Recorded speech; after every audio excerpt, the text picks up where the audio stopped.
Aijaz just spoke about the domestic compulsions within the United States of America as well. You were raising your finger.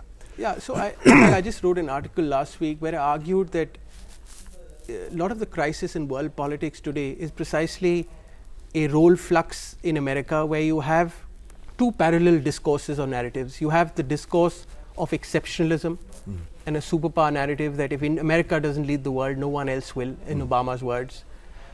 You have a countervailing narrative that is now emerging in academia, media, even in Congress, which is recognizing that the ways and means crisis of the United States, the resources, its domestic politics, inequality, a broken political system demand a enlightened America that turns inward even as it engages the rest of the world. So you have these two contrary images. Now, how does America retrench is where the challenges are, and you're seeing it playing out in West Asia itself. The realists are saying, let's strike a normalization with Iran, let's stop the anti-Syrian the insurgency conflict which is blowing back on our own allies, and let's possibly work with the Russians in the region to stabilize what's left of it. But the dominant voice is still the neoconservatives in combination with the liberal internationalists who are saying that don't lose sight of your larger adversaries, which are not Sunni extremism or terrorists, but states, Iran, Syria, and Russia. So you have this tussle within America, and I would say, given that the current center of gravity is certainly with the latter group, right, in the United States. I made the point that that in fact they have lost control. I was speculating, have they lost control?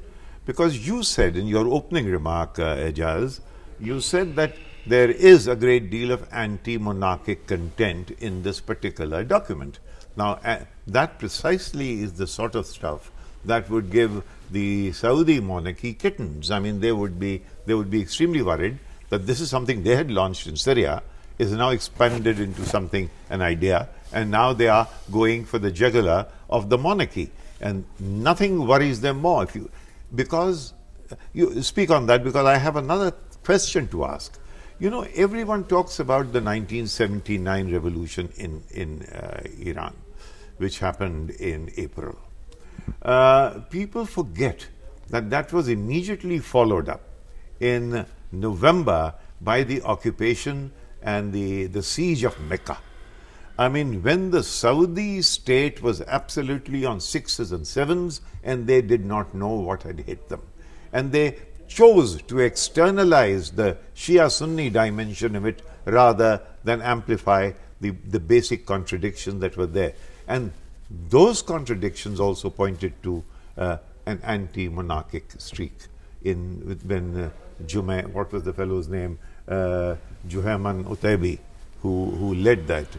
So that is my question, is have they lost control? Because anti-monarchic means very worrying for the Saudis. Well, one way of putting it is that this is the Bhindranwale syndrome, 1,000 times magnified. You create a small little monster to serve your purposes, and that monster then turns around and starts to devour you. This has happened on a much wider scale. I think you're absolutely spot on recalling that seizure of the Mecca mosque. These are the same people ideologically, they are the children of those. These are people who say we are the real Wahhabis and not this ruling family, corrupt ruling family of Saudi Arabia.